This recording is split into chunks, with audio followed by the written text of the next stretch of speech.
Well, hello again, young scholars. It's time to explore another career that you could have one day. Can you guess what career we're looking at today?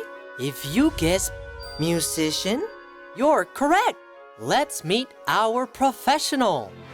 My name is Marisa Bushman. I'm a musician and play the viola in the San Antonio Symphony.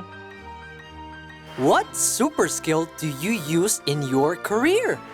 The super skill that I use every day is teamwork. It's very important while playing in an orchestra. What is the funniest thing about your career? What's funny is I get to turn other people's pages. We all share a stand on stage, so occasionally I get to turn pages for someone else. Can you imagine if someone turned pages for you when you were reading a book? Are you still learning? I learn every single day, whether it's perfecting the skills on my instrument or being in an orchestra, learning new skills from my colleagues and conductors.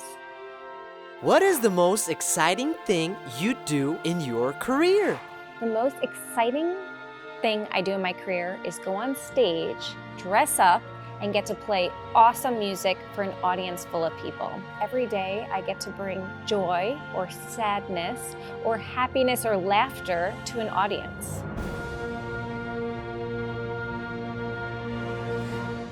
What an amazing career! Remember, young scholars, With the Masters in Musical Performance, you can earn $30 per hour. just imagine all the things you could be.